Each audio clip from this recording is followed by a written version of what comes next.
నమస్తే friends, welcome to Honey GS classes. June 11th నుంచి 14th వరకు daily current affairs with GS points. Number of updates మనకి వార్తల్లో ఉన్నాయి. డిఫెన్స్ ఉంది, స్పేస్ ఉంది, పాలిటీ ఉంది, ఎకనామీ ఉంది, ఐఆర్ న్యూస్ ఉంది, government policy, very important 2 schemes మనకి వార్తల్లో ఉన్నాయి. పిఎం కిసాన్ సమ్మాన్ నిధి అని చెప్పేసి, ప్రధానమంత్రి ఆవాస్ యోజన అర్బన్ అండ్ గ్రామీణ్ అని చెప్పేసి 2 వెరీ ఇంపార్టెంట్ గవర్నమెంట్ స్కీమ్స్ మనకి వార్తల్లో వచ్చినాయి. మనకి space articles, polity articles, economy articles అనేవి అప్డేట్స్ వచ్చాయి. ఫస్ట్ చూస్తే June 11th very first time UNO వచ్చేసి ఇంటర్నేషనల్ డే ఆఫ్ ప్లే అని చెప్పేసి జరుపుతుంది. వెరీ ఫస్ట్ టైం కాబట్టి గుర్తుపెట్టుకోవాలి. June 11th celebrated as international day of play అని చెప్పేసి పిలుస్తాం. బాల హక్కుల మీద యుఎన్ఓ ఒప్పందం ఉంది కదా, అందులో ఆర్టికల్ నెంబర్ 31 ప్రకారము ఆటలు అనేవి ప్రాథమిక హక్కు అని చెప్పేసి పిలుస్తాం. వాస్తవంగా మనకి యుఎన్ఓ వెరీ ఫస్ట్ టైం జరుపుతుంది కాబట్టి జనరల్ అసెంబ్లీ ఇటీవల మనకి ఆమోదించి ఉంటుంది. అయితే ఒక కంట్రీ ప్రపోజ్ చేస్తుంది తీర్మానాన్ని. మనకి ఇది లభ్యం కాలేదు. ఇన్ఫ్యాక్ట్ మీరు చెక్ చేసే ప్రయత్నం చేయండి. ఇంటర్నేషనల్ డే ఆఫ్ ప్లే అని చెప్పేసి జూన్ 11th జరుపుకొని ఒక దేశం ప్రతిపాదిస్తుంది. ఆ దేశం పేరు మనం ఇక్కడ అప్డేట్ చేసుకోవాలి కంపల్సరీ. నెక్స్ట్ జూన్ 12th చూస్తే world day against child labour. ఇది మనకి వెరీ ఫేమస్. జూన్ 12th వచ్చేసి థీమ్ ఏంటి అంటే let's act and hour commitments end child labour అని చెప్పేసి ఐఎల్ఓ మనకి every year June 12th world day against child labour అని చెప్పేసి జరుపుతుంది. నెక్స్ట్ జూన్ 14th చూస్తే వరల్డ్ బ్లడ్ డోనర్స్ డే అని చెప్పేసి పిలుస్తాం. ఇది one of the very famous day. Theme ఏంటి మనకు అంటే 20 years of celebrating giving thank you blood donors అని చెప్పేసి థీమ్ తీసుకోవడం జరిగింది. ఇది మనకి June 11, 12 and 14th day of importance. అందులో 11th చూస్తే మనకి వెరీ ఫేమస్ ఫస్ట్ టైం కాబట్టి ఎగ్జామ్లో వచ్చే అవకాశం కనిపిస్తుంది. నెక్స్ట్ మనకి డిఫరెంట్ పాలిటీ ఆర్టికల్స్ మనకి వార్తల్లో వచ్చినాయి. కొన్నిటికి బోర్డు అవసరం ఉంటుంది. నేను బోర్డు మీద కొన్ని ఆర్టికల్స్ ఎక్స్ప్లెయిన్ చేస్తాను. ఇది very important. Supreme court in fact Madras high court చెప్పింది. సుప్రీంకోర్టు మద్రాస్ హైకోర్టు చెప్పింది ఏమని అంటే కోఆపరేటివ్ సొసైటీస్ సహకార సంఘాలు అనేవి ఆర్టీఐ పరిధి కిందకి రావు అని చెప్పేసి మరొకసారి మద్రాస్ హైకోర్టు చెప్పడం జరిగింది. మనం ఈ ఆర్టికల్ని లాస్ట్ 2 years బ్యాక్ డిస్కస్ చేయడం జరిగింది. వాస్తవంగా సహకార సంఘాల గురించి మనము సుప్రీంకోర్టు తీర్పు అని చెప్పేసి డిస్కస్ చేసినాం. రైట్, ఫస్ట్ చూస్తే మనకి ఏం జరిగింది అంటే ఈ రుణ వివరాల గురించి సమాచారం ఇవ్వాలని సహకార సంఘాన్ని తమిళనాడు సమాచార కమిషన్ ఆదేశాలు పంపుతుంది.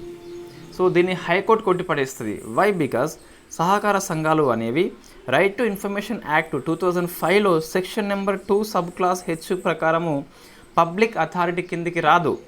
మనకి కోఆపరేటివ్ సొసైటీ వచ్చేసి పబ్లిక్ అథారిటీ కిందికి రాదు కాబట్టి సమాచారం అనేది చెప్పాల్సిన అవసరం లేదని చెప్పేసి మద్రాస్ హైకోర్టు తీర్పు చెప్పింది. మన సహకార సంఘాలు చూస్తే ఇది నెంబర్ ఆఫ్ మనకి టైమ్స్ జిఎస్లో వచ్చి ఉంటుంది. మీరు కనుక గ్రూప్ 1 టీజీపీఎస్సీ పేపర్ చూస్తే పాలిటీ క్వశ్చన్స్ మనకి complete based on the current issues. మీరు ఆన్సర్ చేయండి. మనం డిస్కస్ చేయని ఆర్టికల్ ఏదైనా వచ్చిందా పాలిటీ ఆర్టికల్స్ లోపల, ఒకసారి అది ఆన్సర్ చేసే ప్రయత్నం చేయండి. One of the very famous GS theme సహకార సంఘాలు అని చెప్పేసి ఇది స్టేట్ లిస్ట్లో ఉంటుంది.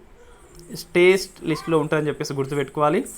మనకి ఇటీవల 97th కాన్స్టిట్యూషనల్ అమెండ్మెంట్ యాక్ట్ ద్వారా మనము 3 యాడ్ చేస్తాం. ఫస్ట్ వచ్చేసి ఆర్టికల్ నెంబర్ 19(1)C అని చెప్పేసి పిలుస్తాం. సహకార సంఘాలు ఏర్పాటు చేసుకునే హక్కు పౌరులకి ఉంది అని చెప్పేసి చెప్తుంది.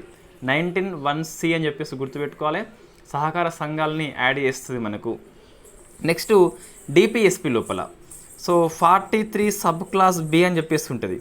ఇందులో ఏముంటుందంటే సహకార సంఘాల ఏర్పాటుని స్టేట్ సెంట్రల్ గవర్నమెంట్ కావచ్చు, స్టేట్ గవర్నమెంట్ కావచ్చు ప్రోత్సహించాలి.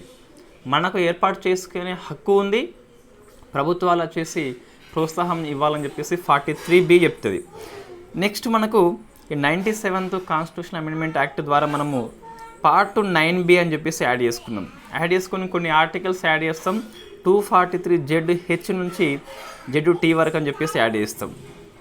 అయితే మనకి supreme court very famous case Rajendra Shah versus union of India అని చెప్పేసి పిలుస్తాం. సుప్రీంకోర్టు ఏమన్నది అంటే ఈ పార్ట్ 9Bలో కొంత భాగము చెల్లదని చెప్పేసి డాక్ట్రిన్ ఆఫ్ సెవరబిలిటీని అప్లై చేసి కొన్ని ఆర్టికల్స్ కొట్టిపడేస్తుంది. ఈ ZH నుంచి చూస్తే మనకు ZT వరకు ఆర్టికల్స్ యాడ్ చేసినాక ఇందులో 2 ఆర్టికల్స్ మాత్రమే ప్రజెంట్ వ్యాలిడ్ అవుతున్నాయి. అది ZR అని చెప్పేసి ZS అని చెప్పేసి, మిగతా అన్ని ఆర్టికల్స్ కొట్టిపడేసింది రాజ్యాంగ విరుద్ధం అని చెప్పేసి. ZR ఏంటి మనకి అంటే సో మల్టీ స్టేట్ కోఆపరేటివ్ అని చెప్పేసి పిలుస్తాం. అంటే 2 కంటే ఎక్కువ రాష్ట్రాల్లో సహకార సంఘాల ఏర్పాటు గురించి మాట్లాడుతుంది. ఇది యూనియన్ లిస్ట్ కిందకి వస్తుంది. 243 ZS ఏంటి అంటే యూటీ గురించి మాట్లాడుతుంది. సో మనకి సహకార సంఘాలు స్టేట్ లిస్ట్లో ఉంది కాబట్టి స్టేట్ అసెంబ్లీ యొక్క ఎక్స్క్లూజివ్ పవర్స్ కాబట్టి పార్లమెంట్కి అధికారం లేదు అని చెప్పేసి ఇది ఫెడరల్ మీద దాడి అని చెప్పేసి సుప్రీంకోర్టు కొట్టిపడేస్తుంది. వెరీ ఫేమస్ కేసు గుర్తుపెట్టుకోవాలి. ఏంటి రాజేంద్ర షా అని చెప్పేసి ఉంది. ZR ZS వచ్చేసి ఇది యూనియన్ లిస్ట్ కిందకి వస్తుంది. Why? Because multi states and UT కాబట్టి. నెక్స్ట్ మనకి మంత్రిమండలి వార్తల్లో ఉంది. సో దీన్ని నేను కంపల్సరీ కరెంట్ ఇష్యూ కింద బోర్డు మీద ఎక్స్ప్లెయిన్ చేస్తాను.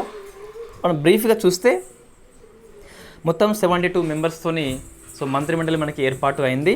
ఒక PM, ఇతను మంత్రిమండలిలో వన్ ఆఫ్ ది మెంబర్, మంత్రిమండలి అధిపతి అని చెప్పేసి పిలుస్తాం. సమానుల్లో ప్రథముడు అని చెప్పేసి పిలుస్తాం. మంత్రి అందులో కొంచెం ఎక్కువ మంత్రి అని చెప్పేసి అర్థం చేసుకోవాలి. 30 మెంబర్స్ మనకి క్యాబినెట్ మినిస్టర్స్, అంటే గవర్నమెంట్ పాలసీలో వీళ్ళ యొక్క పాత్ర ఎక్కువ ఉంటుంది. 5 మంది వచ్చేసి స్టేట్ మినిస్టర్స్ ఇండిపెండెంట్ ఛార్జ్ కలిగి ఉంటారు. చిన్న చిన్న శాఖలు వాళ్ళు ఇండిపెండెంట్గా కండక్ట్ చేస్తారు. ఇంకొక 36 మంది స్టేట్ మినిస్టర్స్. రైట్, మనకు మంత్రిమండలి గురించి ఆర్టికల్ నెంబర్ 74 చెప్తుంది. సో కౌన్సిల్ ఆఫ్ మినిస్టర్స్, ఇందులో క్యాబినెట్ మంత్రులు ఉంటారు, స్టేట్ మంత్రులు కూడా మనకు కనిపిస్తారు. అది గుర్తుపెట్టుకోవాలి 74లో. సో ఇది ఎయిడ్ అండ్ అడ్వైజ్ ఇస్తుంది రాష్ట్రపతికి అని చెప్పేసి గుర్తుపెట్టుకోవాలి. ఇక్కడ చూస్తే మనకి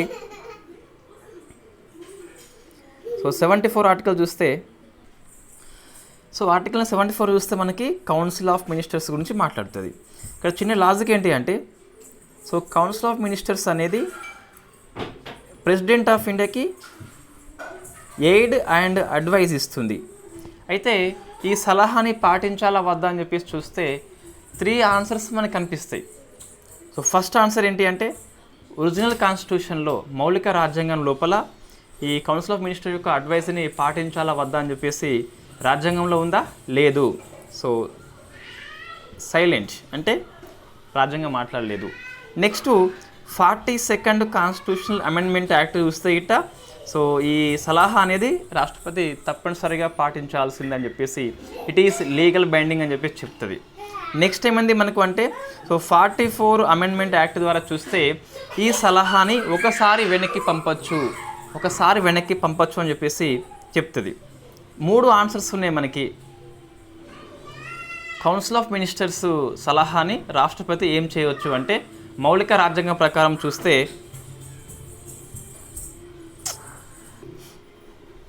ఓకే అండి. సో ఇక్కడ ఏంటి ఫస్ట్ చూస్తే మనకి ఒరిజినల్ కాన్స్టిట్యూషన్లో సలహా విషయంలో స్పష్టత లేదు. 42nd యాక్ట్ ప్రకారం చూస్తే స్పష్టత ఉంది కానీ తప్పనిసరిగా పాటించాలి. 44 చూస్తే ఇట్ట ఒకసారి వెనక్కి పంపొచ్చు. తిరిగి సలహాని ఇచ్చినట్లయితే సో రాష్ట్రపతి కట్టుబడి ఉండాల్సిందని చెప్పేసి పిలుస్తాం. సో మనకి ఈ 44లో 42లో ఉన్నది కేవలం సలహా కోసం మాత్రమే, బిల్లు కోసం కాదు. ఓన్లీ రాష్ట్రపతి కోసమే, గవర్నర్ కోసం అయితే కాదు. రైట్. నెక్స్ట్ 75 చూస్తే మనకు రాష్ట్రపతి ప్రధానమంత్రిని అపాయింట్మెంట్ చేస్తాడు. చేసే విషయంలో ఒకటి దృష్టిలో పెట్టుకోవాలి, ఎవరికైతే సంపూర్ణ మెజారిటీ ఉంటుందో సో సభా విశ్వాసాన్ని పొందుతారో వాళ్ళని మాత్రం నియామకం చేస్తాడు. PM సలహా మీద రాష్ట్రపతి ఇతర మంత్రులను కూడా అపాయింట్మెంట్ చేస్తాడు. 75 ఆర్టికల్ మనకి చెప్తుంది. 74 కౌన్సిల్ ఆఫ్ మినిస్టర్స్ గురించి మాట్లాడుతుంది. 75 వచ్చేసి అపాయింట్మెంట్ గురించి మాట్లాడుతుంది. సో మరి ఎంత పరిమాణం ఉండాలంటే సో మొత్తం సభ్యుల లోపల మనకి 15%కి మించరాదని చెప్పేసి ఉంటుంది. సో 15%కి మించరాదని చెప్పేసి మనకి 91st కాన్స్టిట్యూషనల్ అమెండ్మెంట్ యాక్ట్ అని చెప్పేసి ఉంటుంది. సో ఇన్ఫ్యాక్ట్ మనం క్లాస్ చేయాల్సి ఉన్నది బిఫోర్ గ్రూప్ 2 తప్పనిసరిగా చేస్తాను. సో మనకి కొన్ని ఆర్టికల్స్ అయితే అధ్యయనం చేయాలి కంపల్సరీ. సో మినిమం కొన్ని ఆర్టికల్స్ ఎగ్జామ్లో వస్తాయి, కొన్ని సవర్ణ చట్టాలు అధ్యయనం చేయాలి. సో వాటిని మనం డిస్కస్ చేద్దాం ఒక స్పెషల్ క్లాస్ లోపల. ముఖ్యమైన ఆర్టికల్స్ అని చెప్పేసి, ముఖ్యమైన సవర్ణ చట్టాలు అని చెప్పేసి అవి రావచ్చు రాకపోవచ్చు, బట్ కనీస పాలిటీ అభ్యర్థికి తెలిసి ఉండాల్సిన మినిమం ఆర్టికల్స్ ఏంటని చెప్పేసి. రైట్. నెక్స్ట్ చూస్తే ఆర్టికల్ నెంబర్ 88 ఇక్కడ మనకి ప్రముఖ పాత్ర పోషిస్తుంది ఈ పాయింట్ ఆఫ్ వ్యూలో. ఏంటి అంటే సో మంత్రులకి లోక్సభ ప్లస్ రాజ్యసభ అంటే ఏ సభలో సభ్యత్వం ఉన్నప్పటికీ కూడా సో 2 సభల్లో పార్లమెంటరీ కమిటీలో సభ్యుడు అయితే ఇట అక్కడ కూడా మాట్లాడే అవకాశం కల్పిస్తుంది ఆర్టికల్ నెంబర్ 88 అని చెప్పేసి చాలా బాగా గుర్తుపెట్టుకోవాలి, ప్రశ్న వస్తుంది ఇక్కడ. రైట్. ఇక్కడ పిఎం మనకు నెంబర్ ఆఫ్ కమిటీలకి చైర్మన్గా పనిచేస్తాడు. అందులో ఇవి ఉన్నాయి, ఒకసారి చూసుకోండి, అవి ఎగ్జామ్ దృష్ట్యా మనకి ఫేమస్. నెక్స్ట్ ఈ మంత్రిమండలి వచ్చేసి కలెక్టివ్ రెస్పాన్సిబిలిటీ ఉంటుంది, ఇండివిజువల్ రెస్పాన్సిబిలిటీ ఉంటుంది. సో ఈ ఆర్టికల్స్ మనం చూసుకోవాలి కంపల్సరీ. 75 సబ్ క్లాస్ 3 అని చెప్పేసి ఉంటుంది. లోక్సభకి సమిష్టి బాధ్యత వహిస్తారు, పార్లమెంట్కి కాదు, లోక్సభకి అని చెప్పేసి గుర్తుపెట్టుకోవాలి. ఇది ఆప్షన్లో కనిపిస్తుంది, బట్ మనం తప్పు అని చెప్పేసి గుర్తుపెట్టుకోవాలి. సబ్ క్లాస్ 2 ప్రకారం చూస్తే ఇండివిజువల్ రెస్పాన్సిబిలిటీ అనేది ప్రెసిడెంట్ ఆఫ్ ఇండియాకి వీళ్ళు సమిష్టి బాధ్యత కాకుండా వ్యక్తిగత అని చెప్పేసి పిలుస్తాం. సో వై బికాస్ రాష్ట్రపతి యొక్క సంతృప్తి మేరకు మాత్రం పదవిలో ఉంటారు కాబట్టి సో ఇండివిజువల్ రాష్ట్రపతికి అని చెప్పేసి పిలుస్తాం, సమిష్టి అంటే మనకి లోక్సభకి అని చెప్పేసి పిలుస్తాం. ఇక్కడ సో కౌన్సిల్ ఆఫ్ మినిస్టర్స్కి క్యాబినెట్కి తేడా అని చెప్పి పట్టిక ఇవ్వడం జరిగింది. ఈ పట్టిక బాగా గుర్తుపెట్టుకోవాలి కంపల్సరీ. మనకి నెంబర్ ఆఫ్ పుస్తకాలు కనిపించదు, బట్ కంపల్సరీ ఎగ్జామ్లో వచ్చే అవకాశం కనిపిస్తుంది. సో మనకి చూస్తే పరిమాణం అనేది క్యాబినెట్ వాళ్ళు 25+ ఉంటారు. ఇది సంఖ్య అనేది మనకి లిమిట్ ఇంత అని చెప్పేసి లేదు, కానీ 20 to 30 మంది ఎంత అని చెప్పేసి ఉండొచ్చు. నెక్స్ట్ ఇది మాత్రం మనకి 15% ఉండాలి. సో మనకి 91st అమెండ్మెంట్ యాక్ట్ అని చెప్పేసి ఉంటుంది కదా, సో 15% మించొద్దు అని చెప్పేసి ఉంటుంది. క్యాబినెట్ వాళ్ళు ఇంత అని చెప్పేసి ఎక్కడ లేదు మనకు. నెక్స్ట్ ఇది వీళ్ళకు క్యాబినెట్ ర్యాంకు వాళ్ళు ఉంటారు, స్టేట్ మినిస్టర్స్ కూడా ఉంటారు. ఇందులో ఓన్లీ క్యాబినెట్ వాళ్ళే ఉంటారు. నేను చెప్పేది కౌన్సిల్ ఆఫ్ మినిస్టర్స్కి క్యాబినెట్కి మధ్య తేడా ఏంటని చెప్పేసి. నెక్స్ట్ ఇది రాజ్యాంగబద్ధ సంస్థ. ఇది మనకు స్టార్టింగ్లో లేదు, ఈ పదం వచ్చేసి రాజ్యాంగంలో 352 ఆర్టికల్లో మనకి so in fact so 44th amendment act ద్వారా యాడ్ చేసుకోవడం జరిగింది. నెక్స్ట్ ఇంకో మన పదం కొన్నిసార్లు పేపర్లో వస్తుంది. సో కిచెన్ క్యాబినెట్ మీన్స్ అంటే ప్రధానమంత్రి ప్లస్ సహచరులు వాళ్ళ వెరీ క్లోజ్డ్ పర్సన్స్ అయి ఉంటారు. ఇందులో క్యాబినెట్ మినిస్టర్స్ అయి ఉండొచ్చు, ఫ్రెండ్స్ ఉండొచ్చు, ఫ్యామిలీ వాళ్ళు కూడా ఉండొచ్చు, అది గుర్తుపెట్టుకోవాలి. నెక్స్ట్ 75 సబ్ క్లాస్ 5 ప్రకారం చూస్తే సో మంత్రి అనే వ్యక్తి సభలో సభ్యత్వం ఉండాలి. జనరల్గా సభ్యత్వం లేకపోయినా మంత్రి కావచ్చు, బట్ 6 monthsలోగా ఒక సభ సభ్యత్వం పొంది ఉండాలని చెప్పేసి మనకి ఆర్టికల్ చెప్తుంది. ఇది కంప్లీట్ మనకి కౌన్సిల్ ఆఫ్ మినిస్టర్స్ గురించి. దీన్ని మరింతగా సో మనకి బోర్డు ఉన్నట్లయితే ఈ ఆర్టికల్స్ కాకుండా ఇంకా కొన్ని ఎక్కువ ఆర్టికల్స్ వస్తాయి. ఈ పదం కాకుండా ఇంకా డిఫరెంట్ పదాలు వస్తే మనకి సబ్జెక్ట్ అనేది ఎక్కువ విస్తరణ చేయవచ్చు బోర్డు మీద. సో నెక్స్ట్ క్యాబినెట్ కమిటీస్ మనకి వార్తల్లో వచ్చినాయి.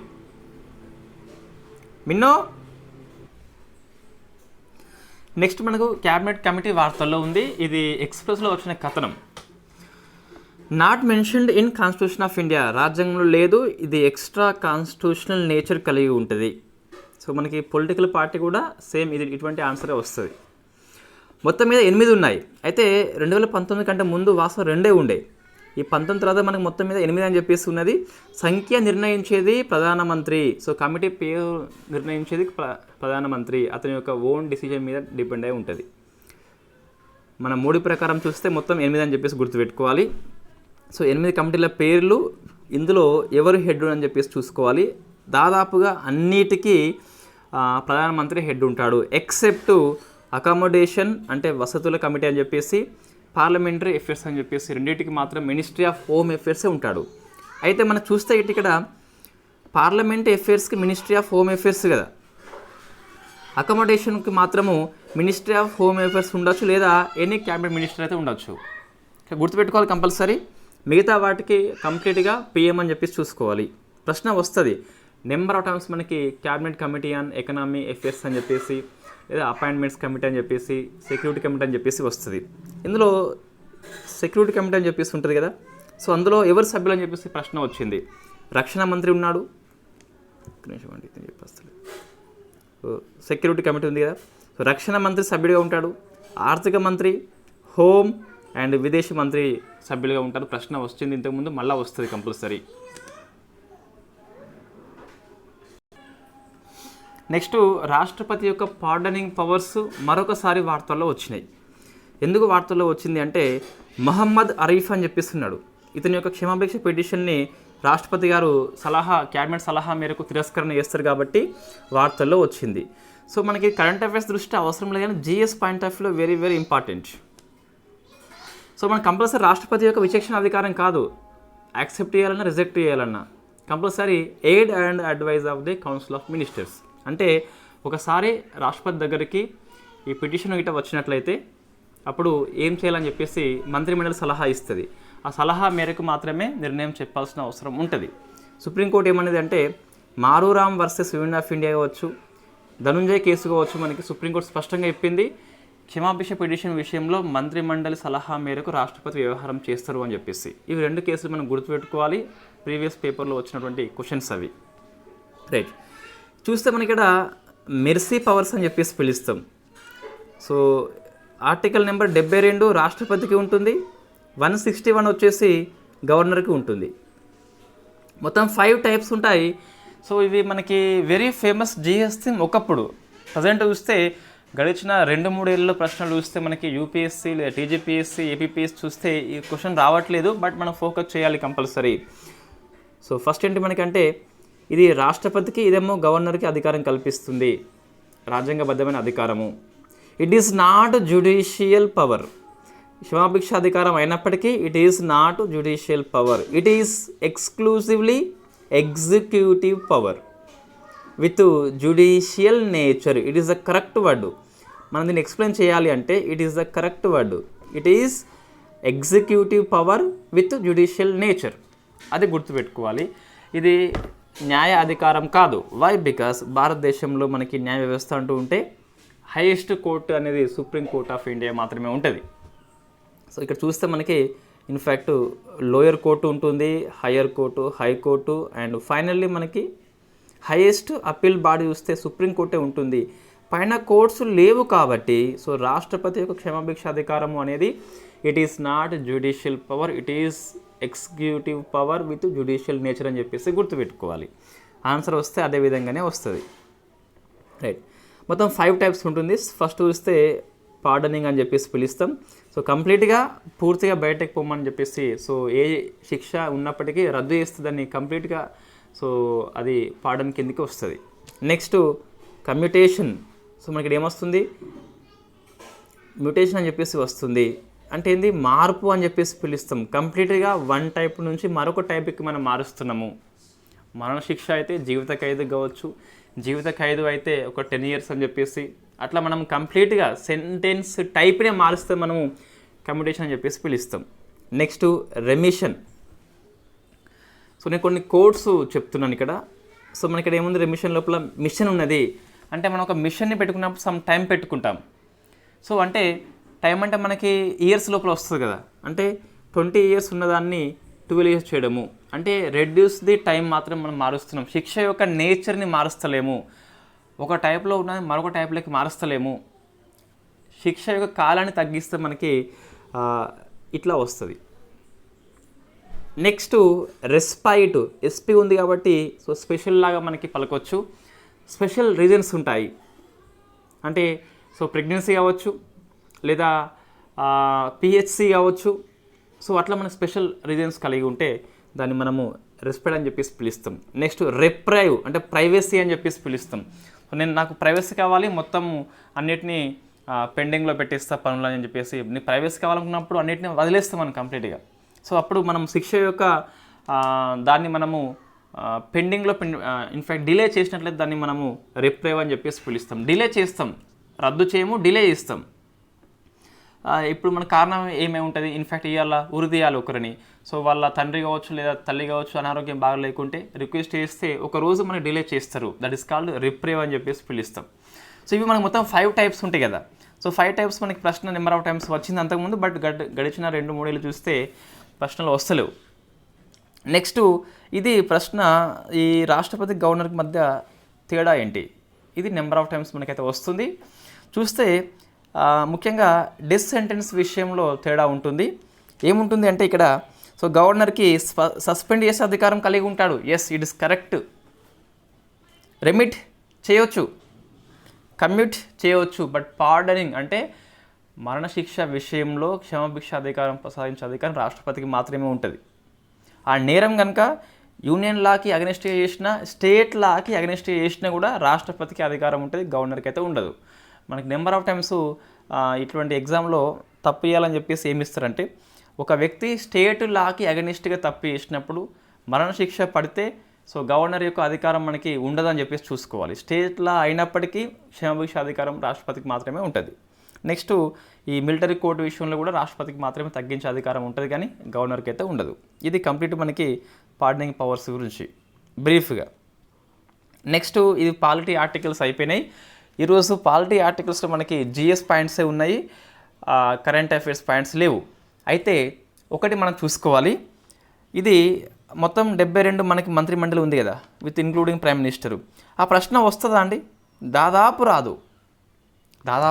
రాదు. అయినప్పటికీ ఒకసారి క్యాబినెట్ మినిస్టర్స్ లిస్ట్ చూసుకోవాలి. బట్ మనం డైలీ పేపర్ చూస్తాం కాబట్టి మనం దాదాపుగా బై హార్ట్ అయితే అయిపోతుంది. సో ఎక్కువ మినిస్టర్స్ మనకి మారలేదు కాబట్టి ఎటువంటి ఇబ్బంది లేదు. దానికోసం అని చెప్పేసి ఎక్కువ టైం స్పెండ్ చేయొద్దు. ఇన్ఫ్యాక్ట్ మొన్న మనం టీజీపీఎస్ గ్రూప్ 1 ప్రిలిమ్స్ చూసినాం, తెలంగాణ మంత్రిమండలి ఒక ప్రశ్న కూడా రాలేదు అంటే మళ్ళీ రాదని చెప్పేసి కాదు, బట్ మంత్రిమండలి మీద ఎక్కువ ఫోకస్ చేయొద్దు. సో మనకి అది గుర్తుపెట్టుకోవాలి. జిఎస్ని బాగా ఫోకస్ చేయండి.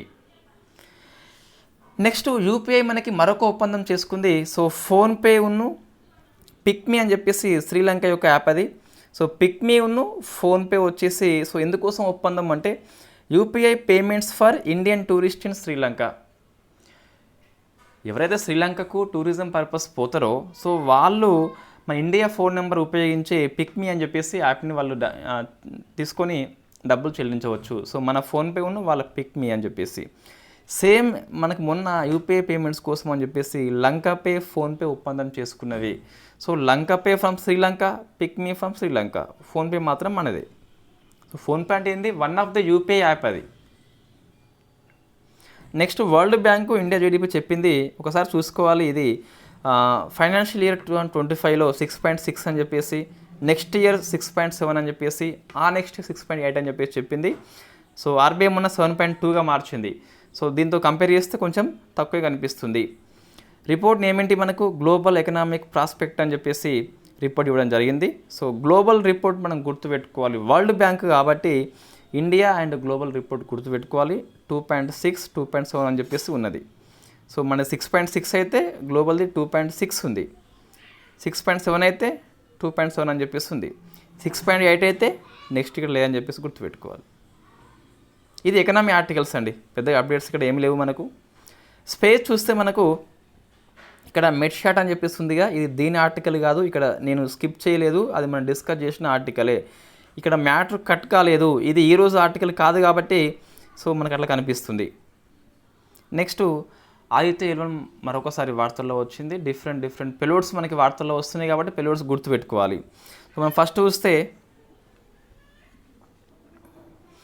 సో సౌర తుఫాన్ని ఫోటో తీయడం జరిగింది. ఒక 2 పెలోడ్స్ వచ్చేసి స్యూట్ అనే పెలోడు, విఈఎల్సి అని చెప్పేసి ఒక పెలోడ్ ఉన్నది. సో ఫుల్ ఫామ్స్ ఉన్నాయి, ఒకసారి చూసుకుంటే సరిపోతుంది. సో మన ప్రశ్న మనకు వచ్చింది మొన్న ఆదిత్య ఎల్1 అని చెప్పేసి.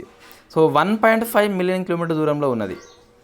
In fact polity current affairs, space current affairs, defence current affairs కంప్లీట్గా మనకి కరెంట్ అఫైర్స్ నుంచి రావడం జరిగింది. అవి డైరెక్ట్గా అవ్వచ్చు, ఇండైరెక్ట్గా అవ్వచ్చు. నెక్స్ట్ చూస్తే స్పేస్ చూస్తే మరొకటి ఆర్టికల్ వచ్చింది. అంగారకుడు యొక్క అగ్నిబిలానికి మొత్తం 3 గుర్తించారు. ఆ 3ంటికి ఇండియన్స్ పేరే పెట్టారు, ఇంటర్నేషనల్ ఆస్ట్రానమికల్ యూనియన్ వాళ్ళు, కాబట్టి గుర్తుపెట్టుకోవాలి. ఏంటి ఫస్ట్ మనకి అంగారకుడు మీద ఒక 3 అగ్నిబిలాలు గుర్తించారు. ఎవరు మనకు అంటే ఫిజికల్ రీసెర్చ్ ల్యాబొరేటరీ అహ్మదాబాద్ వాళ్ళు. సో మనకి ఇస్రో సెంటర్స్ కొన్ని హెడ్ క్వార్టర్ వస్తాయని చెప్పేసి మనం అనుకున్నాం కదా, సో మొన్న మనకు వచ్చింది. రైట్, ఇప్పుడు ఏంటి మనకు దేవేంద్రలాల్ పేరు పెట్టారు ఒక అగ్నిబిలానికి, మరొక అగ్నిబిలానికి ముర్సన్ పట్టణం పేరు ఫ్రమ్ యూపీ అని చెప్పేసి, మరొక అగ్నిబిలానికి హిల్సా టౌన్ ఫ్రమ్ బీహార్ అని చెప్పేసి పేరు పెట్టారు. సో మన వాళ్ళు గుర్తించారు కాబట్టి 2 నగరాలు అని చెప్పేసి ఉన్నాయి, ముర్సన్ అండ్ హిల్సా టౌన్ అని చెప్పేసి.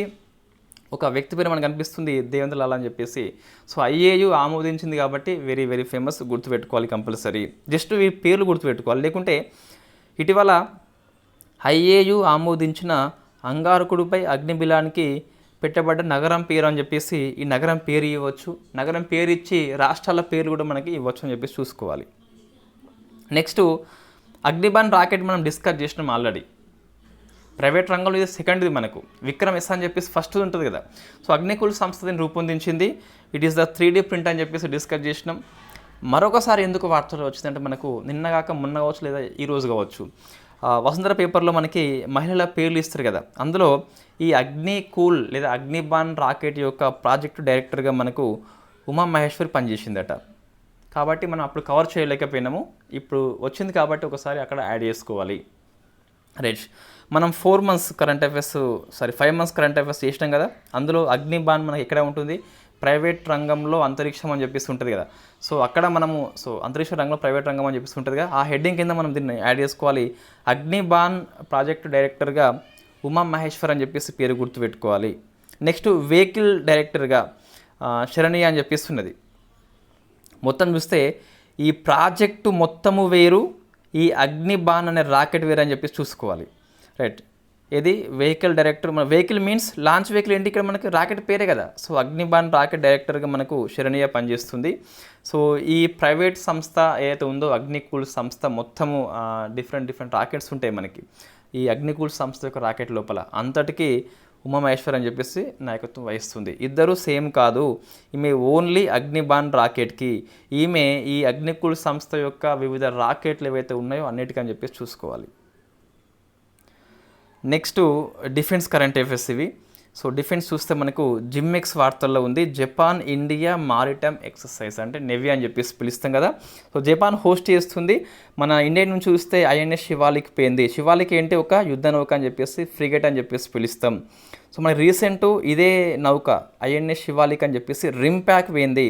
సో రింప్యాక్ వచ్చేసి మనకి యుఎస్ యొక్క నెవీ కండక్ట్ చేస్తుంది, 2 ఏళ్ళకి ఒకసారి కండక్ట్ చేస్తుంది. మనం డిస్కస్ చేసినాం ఆల్రెడీ. సో ఇది జపాన్ అండ్ యూఎస్ఏ కండక్ట్ చేస్తున్న రింప్యాక్లో పాల్గొంటుందని చెప్పేసి గుర్తుపెట్టుకోవాలి. జపాన్ ఇండియాకి చూస్తే ఇంకా 2 ఎక్సర్సైజ్ మనకి ఎప్పుడు ఉంటాయి. ధర్మ Guardian between the India and Japan army, Veera Guardian air force అని చెప్పేసి పిలుస్తాం. ఇంకోటి వాస్తవంగా మనకి మలబార్ అని చెప్పేసి ఉంటుంది, క్వాడ్ దేశాల మధ్య committee exercise. So Japan, Australia, USA, India అని చెప్పేసి పిలుస్తాం. So Malabar very famous question అది. మీరు ఆన్సర్ చేయండి. క్వాడ్ కాకుండా స్క్వాడ్లో ఉన్న మెంబర్స్ ఎవరు అని చెప్పేసి ఇది మీరు ఆన్సర్ చేసే ప్రయత్నం చేయండి. నెక్స్ట్ ఒక డ్రోన్ మనకి వార్తల్లో ఉంది. ఇది very famous. Why? Because first in news కిందకి వస్తుంది. MPCDS అని చెప్పేసి పిలుస్తాం, man portable counter drone system. So మనకి మనిషి మోసుకపోయే విధంగా ఉంటుంది, డ్రోన్కి కౌంటర్గా పనిచేస్తుంది. ఇట్ ఈస్ యాంటీ డ్రోన్ అని చెప్పేసి గుర్తుపెట్టుకోవాలి. ఇండియాలో వెరీ ఫస్ట్ టైం అట. సో దీన్ని సైన్యానికి ఇవ్వడం జరిగింది, ఒక ప్రైవేట్ సంస్థ రూపొందించింది. దట్ ఈస్ కాల్డ్ యాక్సిస్ కేడ్స్ అని చెప్పేసి పిలుస్తాం. బెంగళూరులో ఉంటుంది.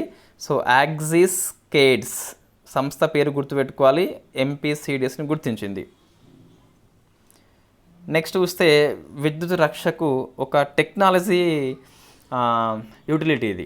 అంటే 2024 ఇయర్ని ఆర్మీ ఏమన్నది అంటే year of the tech absorption. అంటే మనము సాంకేతిక రంగాన్ని సైనిక రంగంలో ఎంత వాడుకోవాలో అంత వాడుకోవాలని చెప్పేసి 2024 ఇయర్ని మనం తీసుకున్నాం కదా.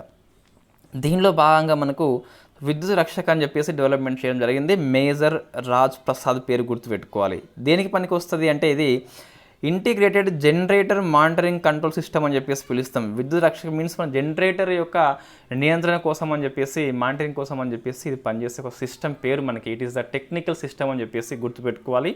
సో ఎందుకు ఇది తీసుకొస్తున్నారంటే 2024 ఇయర్ని ఇండియన్ ఆర్మీ వచ్చేసి ఇయర్ ఆఫ్ ది టెక్ అబ్జర్ప్షన్గా స్వీకరించింది. కాబట్టి టెక్నాలజీ మొత్తము డెవలప్మెంట్ చేస్తుంది ఇండియన్ ఆర్మీ వచ్చేసి. దాంట్లో భాగంగానే విద్యుత్ రక్షక అని చెప్పేసి ఇంప్లిమెంట్ చేస్తుంది. దీన్ని ఎవరు స్టార్ట్ చేశారు అంటే ఆర్మీ చీఫ్ కాదు, so vice chief of army staff ఎవరు మనకి ఉపేంద్ర ద్వివేది. ఇతను June 30 నుంచి మనకి ఇండియన్ ఆర్మీ చీఫ్గా కాబోతున్నాడు. ఇంకొక ఇన్ఫ్యాక్ట్ 16 రోజులు మనకు ఉన్నది. ఇప్పుడు ఎవరు అంటే vice chief of army staff June 30న వస్తే మనకి సో ఇతను ఆర్మీ చీఫ్గా కాబోతున్నాడు, ఉపేంద్ర ద్వివేది అని చెప్పేసి పిలుస్తాం. Present vice, after June 30 chief అని చెప్పేసి గుర్తుపెట్టుకోవాలి. Next science and technology others కిందకి వస్తాయి ఇవన్నీ ఆర్టికల్స్. ఇక ఫస్ట్ ఏంటి, అంతరిక్షంలో మనకి అంటే ఇంటర్నేషనల్ స్పేస్ స్టేషన్లో వ్యాధి కారకాలు అధ్యయనం అని చెప్పేసి ఐఐటి మద్రాస్ గుర్తుపెట్టుకోవాలి. ఐఐటి మద్రాస్ కాబట్టి గుర్తుపెట్టుకోవాలి. నాసా యొక్క జెట్ ప్రొపల్షన్ ల్యాబొరేటరీ రెండూ కలిపి ఈ అంతరిక్ష రంగం లోపల వ్యాధి కారకాలను అధ్యయనం చేస్తుంది. ఒక బ్యాక్టీరియా, ఒక వైరస్ అనేది అక్కడ ఎట్లా ప్రవర్తన చేస్తుంది అని చెప్పేసి అధ్యయనం చేస్తున్నారు. ఐఐటి మద్రాస్ కాబట్టి మనం బాగా ఫోకస్ చేయాలి. నెక్స్ట్ చూస్తే ఫైర్ రెస్క్యూ అసిస్టెంట్ డ్రోన్ అని చెప్పేసి, అంటే మనకు అగ్ని ప్రమాదం వచ్చినప్పుడు రెస్క్యూ కోసం అని చెప్పేసి ఈ డ్రోన్ని మనం ఉపయోగం చేయవచ్చు. ఐఐటి ధార్వాడ్ ఫ్రమ్ కర్ణాటక అని చెప్పేసి రూపొందించింది. ఐఐటి మద్రాస్ మనకి వార్తల్లో ఉంది, ఐఐటి ధార్వాడ్ అని చెప్పేసి మనకి వార్తల్లో ఉంది.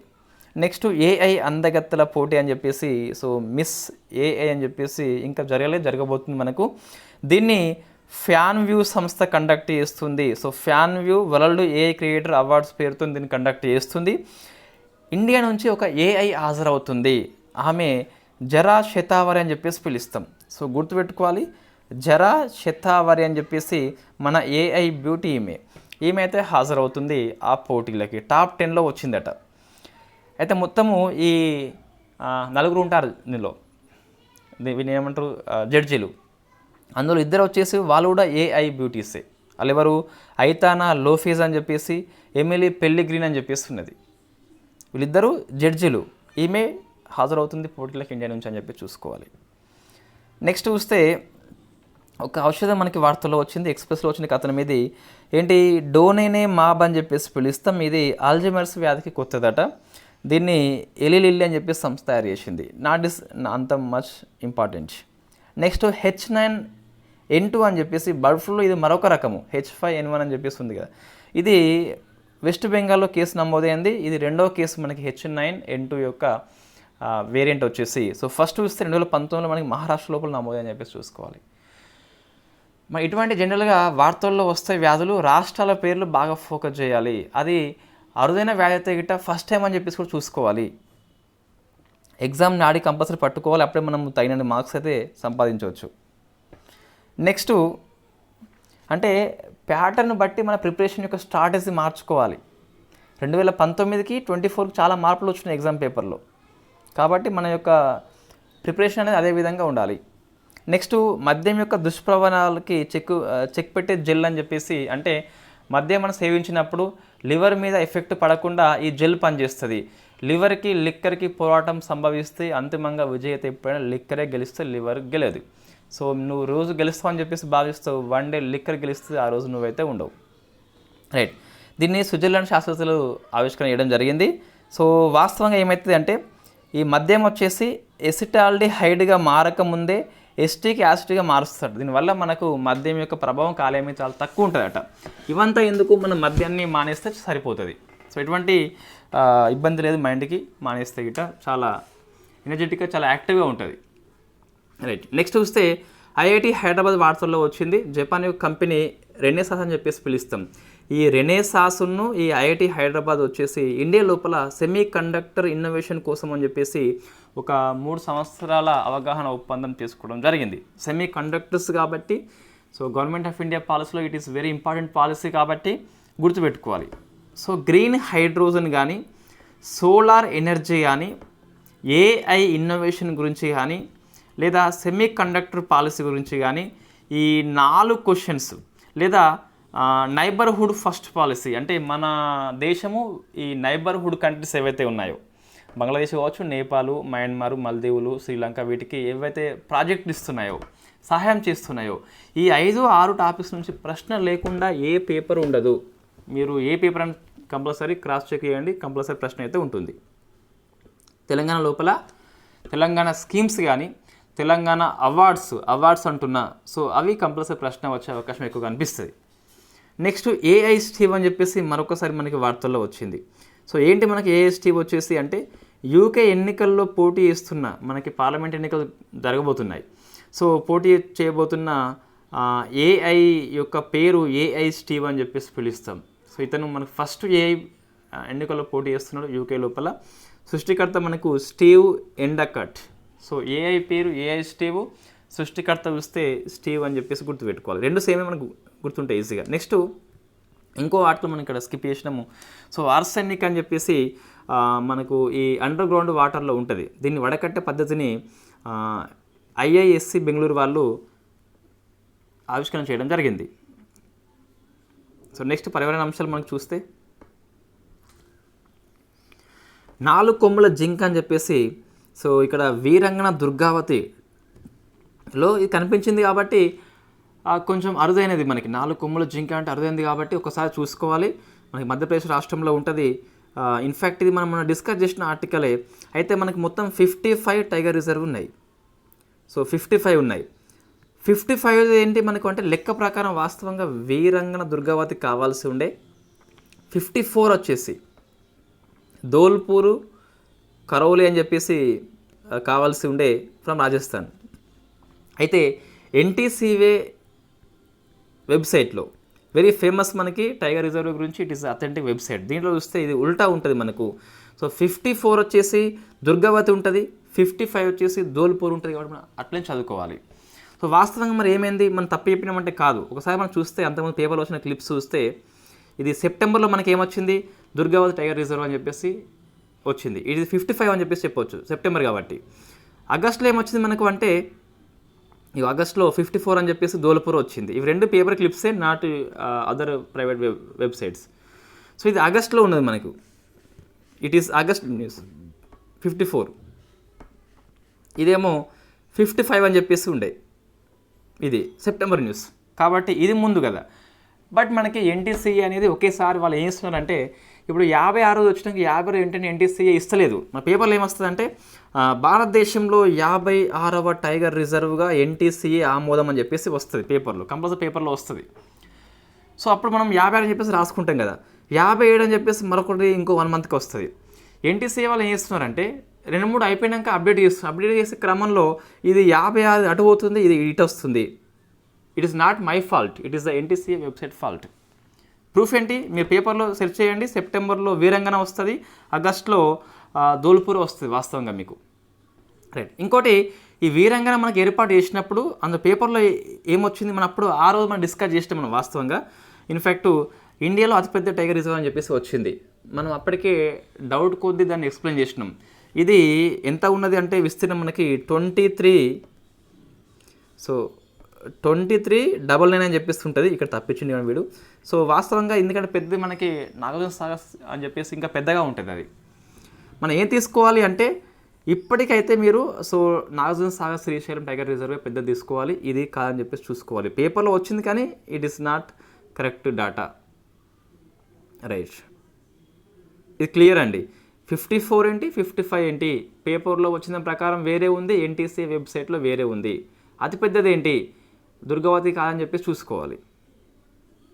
పేపర్లో వచ్చింది మనం చెప్తున్నాము, బట్ వాడు అప్పటికప్పుడు ఎన్టీసీఏ వాడు అప్డేట్ చేయలేకపోవడం వల్ల నెంబర్స్లో మార్పు వస్తుంది. అయితే మన గ్రూప్ స్థాయి పరీక్షలకైతే 54ది ఏంటి, 55 ఏంటి అని చెప్పేసి ఇవ్వడు. టైగర్ రిజర్వ్ ఇచ్చి రాష్ట్రం ఇస్తాడు, టైగర్ రిజర్వ్ ఇచ్చి విస్తీర్ణములో పెద్ద అని చెప్పేసి ఇవ్వచ్చు, కానీ నెంబరింగ్ అయితే దాదాపు ఇవ్వకపోవచ్చు.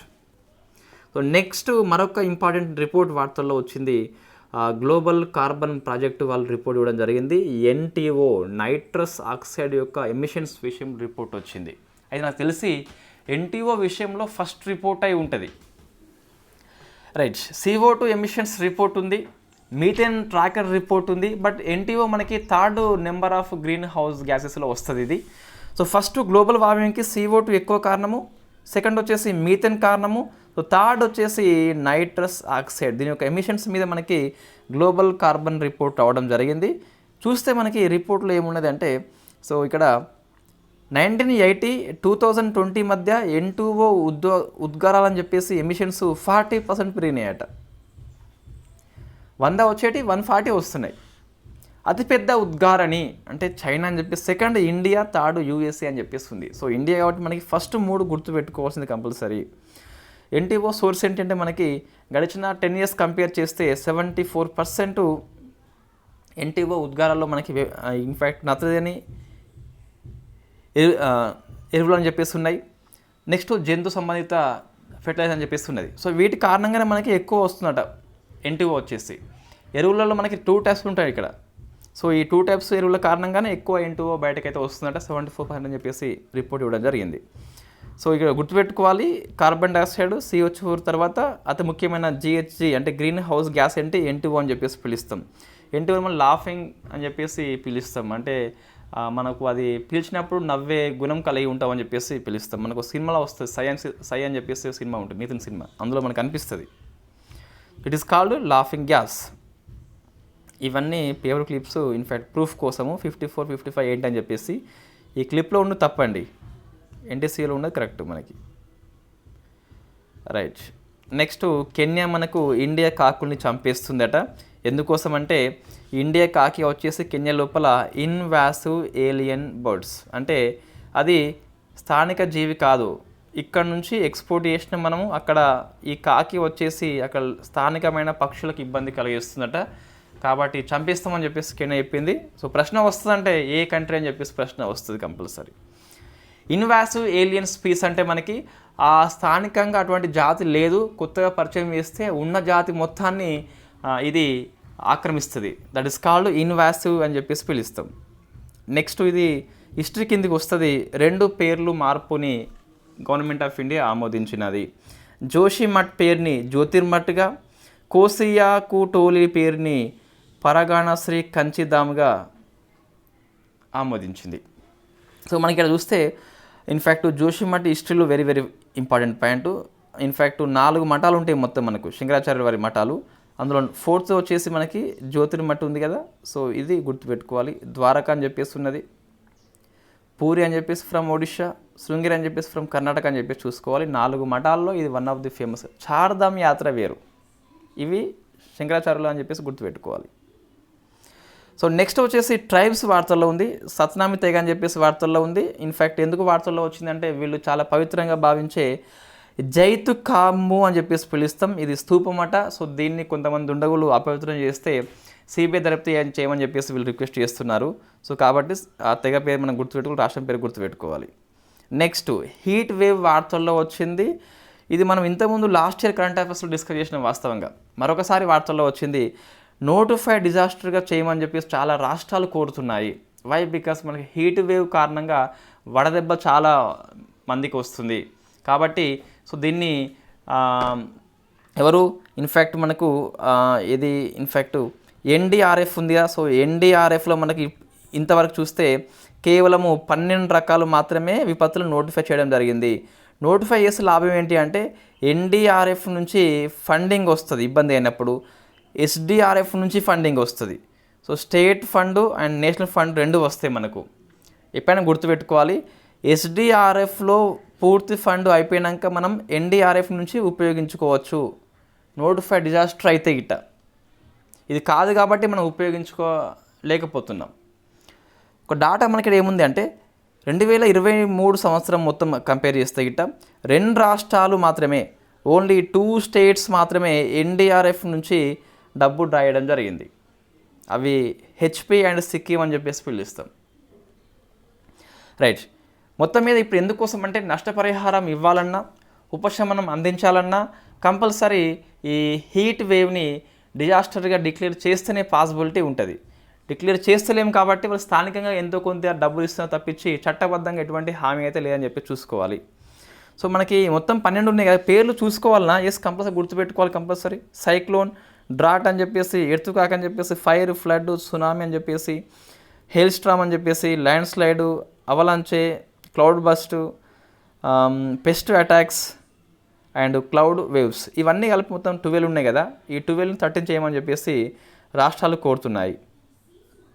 నెక్స్ట్, మరి ఎందుకు గవర్నమెంట్ ఆఫ్ ఇండియా దీనిలో యాడ్ చేస్తలేదంటే ఫస్ట్ ఆర్థిక సంఘం సిఫార్సు చేస్తలేదు.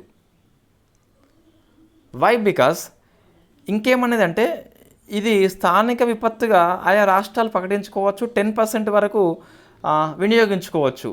ఇన్ఫ్యాక్ట్ మనకి NDRF అనేది మొత్తం 12గా చెప్పింది.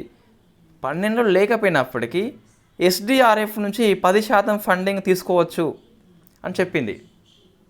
నెక్స్ట్, ప్రాక్టికల్గా ఇబ్బందులు ఉన్నాయి. సో వాళ్ళకి హీట్ వేవ్ కారణంగానే వాళ్ళు చనిపోయారని చెప్పేసి గ్యారంటీ ఏముంది? వాళ్ళకు అంతకుముందు గుండెపోటు లాంటివి ఉండొచ్చు, మధుమేహం లాంటివి ఉండొచ్చు. అవి వాటి వల్ల చనిపోయినప్పటికీ హీట్ వేవ్ అని చెప్పేసి వీళ్ళు తప్పుగా రిపోర్ట్ చేయవచ్చు. సో దీని కారణంగా ఫైనాన్స్ కమిషన్ వచ్చేసి సిఫార్సు చేయట్లేదు అని చెప్పేసి మనకు ఎక్స్ప్రెస్ వచ్చిన కథనం ఇదంతా. మెయిన్స్ పాయింట్ ఆఫ్ వ్యూలో అవసరము, ఈ ప్రిలిమ్స్ పాయింట్ ఆఫ్ వ్యూలో పెద్దగా అవసరం లేని ఆర్టికల్ ఇది. నెక్స్ట్ జెడ్ ప్రకృతి అని చెప్పేసి మనకి వార్తల్లో ఉంది. మంగోలియా దేశం లోపల 71 లక్షల పశువులు చనిపోయాయట జెడ్ కారణంగా.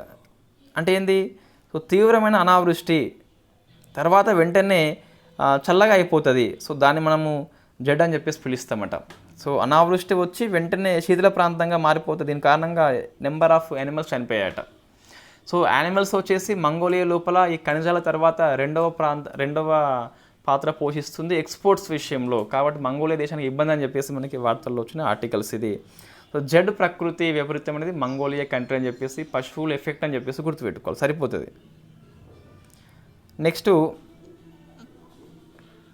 సో ఇది మనకు ఇన్ఫ్యాక్ట్ ఈ మీదే ఆర్టికల్ మనం డిస్కస్ చేసినామండి, ఇది అవసరం లేదు మళ్ళీ ఇక్కడ. సో బంగ్లాదేశ్ మనకి మోంగ్లా ఓడ్రేవ్ అని చెప్పేసి మనమే దీన్ని ఆపరేట్ చేస్తున్నాము, ఇది 3వ ఓడ్రేవ్ అని చెప్పేసి పిలుస్తాం. ఇంతకుముందు చాబహార్ ఫ్రమ్ ఇరాన్ అయితే, సీట్వే ఫ్రమ్ మయన్మార్ అయితే, మోంగ్లా వచ్చేసి బంగ్లా అని చెప్పేసి గుర్తుపెట్టుకోవాలి. ఇండియా ఆపరేట్ చేస్తున్న 3వ విదేశీ ఓడ్రేవ్ పేరు మనకి మోంగ్లా ఫ్రమ్ బంగ్లాదేశ్ అని చెప్పేసి చూసుకోవాలి. నెక్స్ట్ బ్రిక్స్ యొక్క foreign ministers meeting Russia host చేసింది.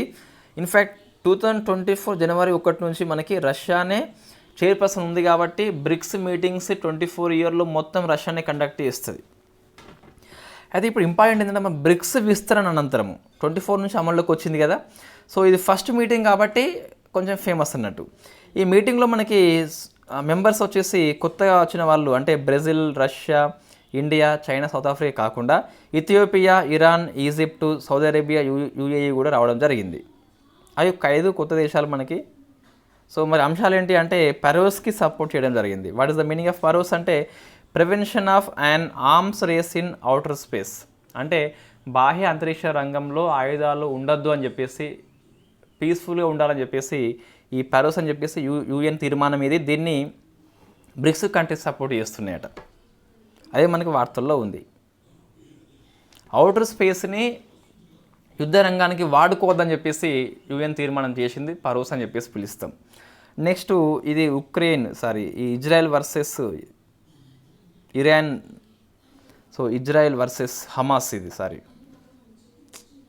ఇజ్రాయెల్ వర్సెస్ హమాస్ నేపథ్యంలో యుఎన్ఎస్సి మరొక తీర్మానాన్ని ఆమోదించింది. దీన్ని అమెరికా తీర్మానం ప్రపోజ్ చేస్తే 14 కంట్రీస్ సంబంధించిన రష్యా మాత్రమైతే ఓటింగ్కి హాజరు కాలేదట. సో ఇక్కడ ఏంటి, ఇజ్రాయెల్ వర్సెస్ హమాస్ విషయంలో 3 దశల కాల్పుల విరమణ ప్రణాళిక అని చెప్పేస్తున్నది. ఇక్కడ మన దశల గురించి ఏమి ఇవ్వలేదు పేపర్ లోపల. నెక్స్ట్ G7 సమ్మిట్ వచ్చేసి 50th G7 సమ్మిట్ని ఇటలీ హోస్ట్ చేస్తుంది. ఇండియా హాజరైంది. మన పిఎం మోడీ 3.0 యొక్క ఫస్ట్ ఫారెన్ సమ్మిట్ అని చెప్పేసి పిలుస్తాం దీన్ని. అంటే మనకి పిఎం అయిన తర్వాత ఫస్ట్ అని చెప్పేసి పిలుస్తాం, ఇది 3వసారి అయిన తర్వాత. నెక్స్ట్ యుఎన్ వచ్చేసి 25 ఇయర్ని international year of the quantum science and టెక్నాలజీగా డిక్లేర్ చేయడం జరిగింది. మెక్సికో ప్రతిపాదించింది. ఎప్పుడైనా సరే తీర్మానం చేస్తుందంటే యుఎన్ఓ కంట్రీ ప్రపోజ్ చేస్తుంది, అది మనం గుర్తుపెట్టుకోవాలి కంపల్సరీ. June 11th వచ్చేసి ఇంటర్నేషనల్ డే ఆఫ్ ప్లే కదా, ఒక కంట్రీ ప్రపోజ్ చేసి ఉంటుంది, మనం డిస్కస్ చేయలేదు, బట్ మిస్ అయింది, అది నేను చెక్ చేయలేదు, మీరు చెక్ చేస్తే ఈజీగా ఆన్సర్ దొరుకుతుంది. June 11th ప్లే దినంగా ప్రకటించాలి అంటే యుఎన్ఓ వచ్చేసి ఒక కంట్రీ ప్రపోజ్ చేసి ఉంటుంది కంపల్సరీ, నాకు లభ్యం కాలేదు, మీకు తెలిస్తే ఆన్సర్ చెప్పండి. నెక్స్ట్ పిఎం కిసాన్ నిధి ఎప్పుడు మనకి వార్తల్లో ఉంటుందని 17th విడత అని చెప్పేసి 20,000 కోట్లు ఇవ్వడం జరిగింది. నెక్స్ట్ పిఎం ఆవాస్ యోజన యొక్క అప్డేట్ వచ్చింది మనకు. ఇది మొన్న ప్రశ్న వచ్చింది, మనం డిస్కస్ చేసిన. వాస్తవంగా 2024 December 31 వరకే దీన్ని పొడిగించారు. ఇప్పుడు 3 కోట్ల ఇండ్లు కొత్తగా యాడ్ చేశారు.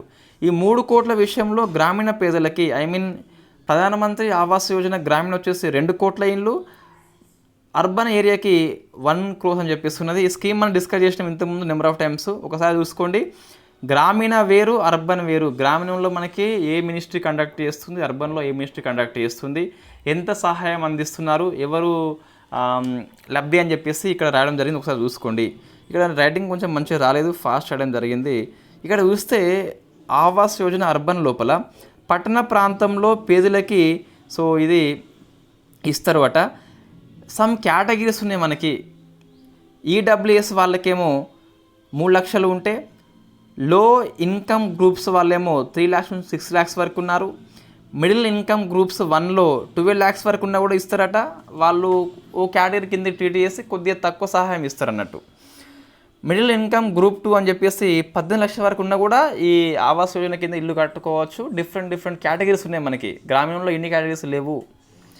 ఇక్కడ మాత్రం మనకు ఈడబ్ల్యూఎస్ ఉన్నది, లో ఇన్కమ్, మిడిల్ ఇన్కమ్ 1 ఉంది అండ్ 2 అని చెప్పేసి చూసుకోవాలి. Ministry of urban and house affairs వాళ్ళు దీన్ని కండక్ట్ చేస్తున్నారు. ఏది ఈ ఆవాస్ యోజన అర్బన్ని. నెక్స్ట్ ఒక స్కీమ్ వార్తల్లో ఉంది, ప్రధానమంత్రి Shri tourism air service. So మనకు స్కీమ్లో పిఎం ఉంది కానీ ఆ పిఎం కాదు ఇక్కడ. అంటే మన రాష్ట్రము దీన్ని ఇంప్లిమెంట్ చేస్తుంది, మధ్యప్రదేశ్ రాష్ట్రం అని చెప్పేసి. ఫస్ట్ ఫ్లైట్ అంటే మనకు టూరిజం పర్పస్లో ఆ రాష్ట్రంలో టూరిజం పెంచాలని చెప్పేసి ఎయిర్ సర్వీస్ని లాంచ్ చేస్తున్నారు. సో ఫస్ట్ ఫ్లైట్ వచ్చేసి భోపాల్ నుంచి జబల్పూర్కి పోయింది. గుర్తుపెట్టుకోవాలి, ఇది ఇంట్రా స్టేట్, అంటే స్టేట్లో మాత్రమే ఎయిర్ టూరిజం పర్పస్ అని చెప్పేసి గుర్తుపెట్టుకోవాలి. పిఎం ఉన్నప్పటికీ ఇది పిఎం కాదు. దీన్ని పబ్లిక్ ప్రైవేట్ పార్ట్నర్షిప్ మెథడ్లో కండక్ట్ చేస్తున్నారు. Government of Madhya Pradesh plus fly Ola అని చెప్పేసి కంపెనీ ఉంది, రెండు కలిపి దీన్ని ఇంప్లిమెంట్ చేస్తున్నాయి. మళ్ళీ గుర్తుపెట్టుకోవాలి, ప్రశ్న వస్తుంది, PM Shri tourism air service purpose ఏంటి అంటే ఈ ఎయిర్ ట్యాక్సీ ద్వారా, అంటే హెలికాప్టర్ ద్వారా కావచ్చు లేకుంటే ఏరోప్లేన్ ద్వారా కావచ్చు, టూరిజం డెవలప్మెంట్ చేయాలని చెప్పేసి దీన్ని ఇంప్లిమెంట్ చేస్తున్నారు పబ్లిక్ ప్రైవేట్ పార్ట్నర్షిప్ మెథడ్లో. నెక్స్ట్ ఒక 2 మనకి వార్తల్లో ఉన్నాయి. ఏంటి, అటల్ ఇన్నోవేషన్ మిషన్ను ఐసిడికి 2 కలిపి వాటర్ ఛాలెంజ్ని కండక్ట్ చేస్తున్నాయి. వాటర్ యొక్క కన్జర్వేషన్ విషయంలో, నీటి రక్షణ విషయంలో కొన్ని ఇన్నోవేషన్ కార్యక్రమాలు ఎవరైతే తీసుకొస్తారో వాళ్ళకి ప్రైజ్ ఇస్తారు అన్నట్టు. ఎవరెవరు అంటే మనకు నీతి ఆయోగ్ ఇస్తుంది, ఐసిడికి అంటే మనకి ఏంటి అంటే innovation centre of the Denmark అని చెప్పేసి పిలుస్తాం. ఇవి 2 కలిపి ఒక ప్రోగ్రామ్ కండక్ట్ చేస్తున్నాయి వాటర్ ఛాలెంజ్ కోసం అని చెప్పేసి. నెక్స్ట్ ఇన్నోవేషన్ ఫర్ యూ అని చెప్పేసి ఒక ఇది పుస్తకం పేరు అండి. సో కాఫీ టేబుల్ బుక్ అని చెప్పేసి పిలుస్తాం. 60 ఎంటర్‌ప్రెన్యూర్స్ ఎవరైతే ఉన్నారో 60 మంది పారిశ్రామికవేత్తల యొక్క ఐడియాస్ని ఈ పుస్తకము సంకలనం చేయడం జరిగింది. నెక్స్ట్ ముఖ్యమంత్రి నిజూత్ మోయిన్ అని చెప్పేసి వార్తల్లో ఉంది. అస్సాం యొక్క కార్యక్రమం ఇది మహిళల కోసం అని చెప్పేసి దీన్ని రూపొందించారు. ఆడపిల్లల యొక్క విద్యా ప్రోత్సాహం కోసం అని చెప్పేసి, చైల్డ్ మ్యారేజ్ వద్దు అని చెప్పేసి ఈ స్కీమ్ పనిచేస్తుంది. సో ఎవరైతే హైయర్ సెకండరీ ఎడ్యుకేషన్ చదువుతున్నారో వాళ్ళకి 1000 రూపాయలు ఫర్ మంత్ అని చెప్పేసి, ఇది ఆడపిల్లల స్కీమ్ కాబట్టి ప్రశ్న మన స్టేట్ కాకపోయినా, గవర్నమెంట్ ఆఫ్ ఇండియా కాకపోయినా ప్రశ్న వస్తుంది. డిగ్రీ వాళ్ళకేమో 1200, పీజీ వాళ్ళకేమో 2500 అయితే ఇస్తారట అస్సాం లోపల. ముఖ్యమంత్రి నిజూత్ మోయిన్ అని చెప్పేసి గుర్తుపెట్టుకోవాలి. Reports, very famous report, one of the very famous report మనకి గ్లోబల్ జెండర్ గ్యాప్ రిపోర్ట్ అని చెప్పేసి WEF అనేది ఎవ్రీ ఇయర్ ఇస్తుంది. సో మనకి మొత్తం 4 అంశాల్లో కలిపి రిపోర్ట్ చూస్తే ఇండియా ర్యాంక్ వచ్చేసి 129 అని చెప్పిస్తున్నది. So first rank goes to Iceland, second rank goes to Finland, third Norway అని చెప్పిస్తున్నది. ఏ ఒక్కరు కూడా 100% స్కోర్ చేయలేదు కాబట్టి మనకు శాతం అంటే 0 నుంచి 100 వస్తుంది, స్కోర్ అంటే 0 నుంచి 1 వస్తుంది. 64.3% అంటే 0.643 అని చెప్పేసి పాయింట్స్ వస్తాయి అన్నట్టు. 0 to 1 పాయింట్స్ అంటే మనకి, సో 1 పాయింట్ వచ్చిందంటే 100% వచ్చినట్టే. అక్కడ జెండర్ గ్యాప్ అని చెప్పేసి లేదు, జెండర్ ఈక్విటీ అని చెప్పిస్తున్నది. ఇంతవరకు ఏ కంట్రీ అచీవ్మెంట్ కాలేదు. ఉన్నంతలో మనకి ఐస్లాండ్ కంట్రీ 93.5 అయితే ఉంది. గ్లోబల్ స్కోర్ చూస్తే 68.5 ఉన్నది. అంటే మనకు ప్రతి 100 మంది కంపేర్ చేస్తే 68 మంది, అంటే 68% మాత్రమే అచీవ్మెంట్ అయినాము. పూర్తి 100 కావాలి అంటే ఇంకా 134 ఇయర్స్ టైం పడుతుందట. ఎంత? సో 134 ఇయర్స్ పడుతుందట ఈక్వల్ కావాలంటే. అది మనం గుర్తుపెట్టుకోవాలి కంపల్సరీ. అంటే ఎంత అంటే 2158 ఇయర్ నాటికి ఈక్వల్ అవుతుంది ఇప్పుడున్న పరిస్థితి బట్టి చూస్తే.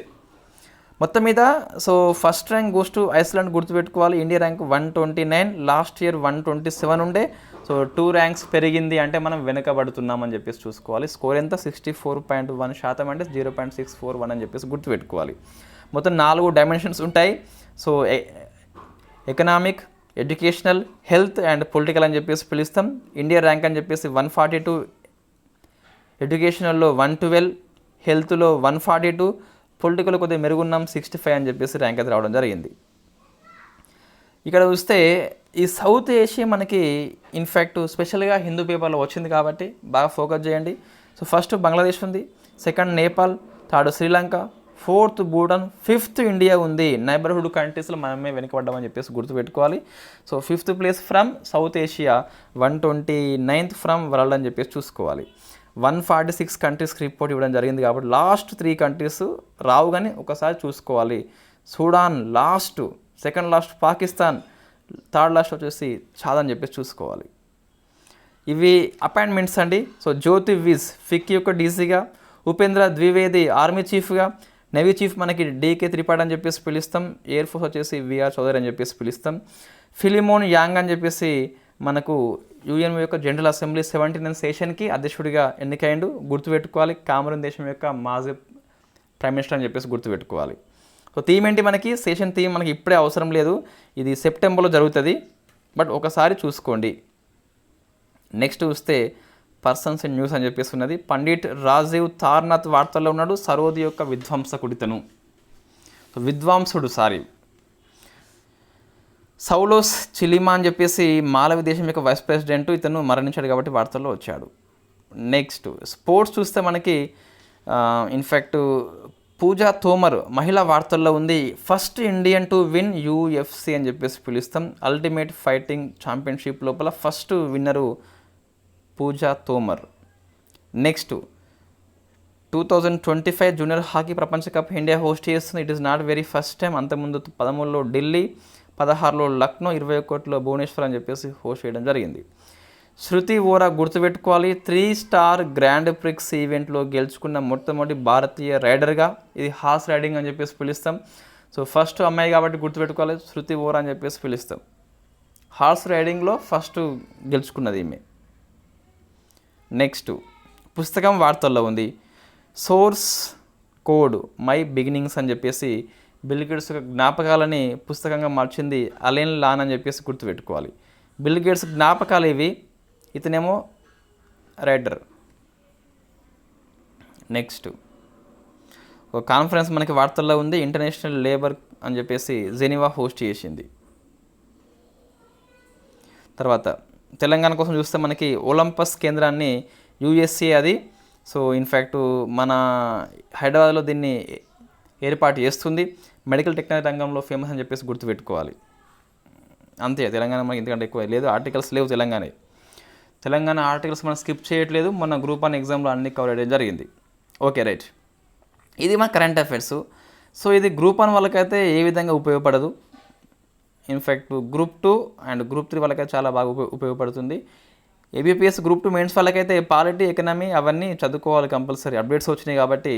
నాకు తెలిసి ఈ మంత్రి మండలి కానీ, క్యాబినెట్ కమిటీస్ కానీ, లేకుంటే ఇన్ఫ్యాక్ట్ అంటే పేర్లు రావు కానీ GS పాయింట్ ఆఫ్ వ్యూలో, లేకుంటే స్పీకర్ కానీ, మన స్పీకర్ ఇంకా పూర్తి కాలేదు. ఒక ప్రశ్న వస్తుందండి, నేను ఒక 4 థీమ్స్ ఇస్తున్నా APPS గ్రూప్ 2 మెయిన్స్లో, TJPS గ్రూప్ 2 వాళ్ళకి. ఒకటి మంత్రి మండలి గురించి ప్రశ్న వస్తుంది, కొత్తగా వచ్చింది కాబట్టి, అంటే మంత్రులు శాఖ కేటాయింపు కాదు. సెకండ్ది స్పీకర్ పదవి గురించి ప్రశ్న వస్తుంది కంపల్సరీ, వార్తల్లో ఉన్నాయి కాబట్టి. రైట్, ఇంకొకటి ఈ మనకు 4 రాష్ట్రాల అసెంబ్లీ ఎన్నికలు జరిగినాయి కదా. So AP, Odisha, Sikkim, ARP, ఈ 4 రాష్ట్రాలలో మనకి ముఖ్యమంత్రులు రావచ్చు లేదా మహిళల మంత్రులు రావచ్చు, అది గుర్తుపెట్టుకోవాలి. సో ఈ మహిళల మంత్రులలో ఎవరైనా ఫస్ట్ టైం అయినట్లయితే ఇంకా బాగా గుర్తుపెట్టుకోవాలి కంపల్సరీ. ఓకే, నోట్స్లో అప్డేట్ చేసిన, ఇన్ఫ్యాక్ట్ ఇక్కడ మనము ఈ పాలిటీ ఆర్టికల్స్లో చేయలేదు, కానీ అంటే ఇక్కడ ఈ నోట్స్లో ఇందులో లేదు, కానీ నేను పాలిటీ నోట్స్లో అయితే మీకు మంత్లీ మ్యాగజైన్లో కంప్లీట్గా ఏ రాష్ట్రం ముఖ్యమంత్రి, ఏ రాష్ట్రంలో మహిళా ఎమ్మెల్యేలు ఎంతమంది ఎన్నికయ్యారని చెప్పేసి, ఎంత శాతం అని చెప్పేసి, మహిళా మంత్రులు ఎవరని చెప్పేసి మొత్తం మనం డిస్కస్ చేస్తాం కంపల్సరీ మంత్లీ మ్యాగజైన్ లోపల. Thank you very much. So మనకి 4 రోజుల కరెంట్ అఫైర్స్ ఒకే రోజు చెప్పాలంటే బోర్డు మీద సాధ్యం కాదు, టైం చాలా ఎక్కువ తీసుకుంటుంది కాబట్టి యాప్లో చేయడం జరిగింది. రేపటి నుంచి మనం బోర్డు మీద కంటిన్యూ చేద్దాం. Thank you very much.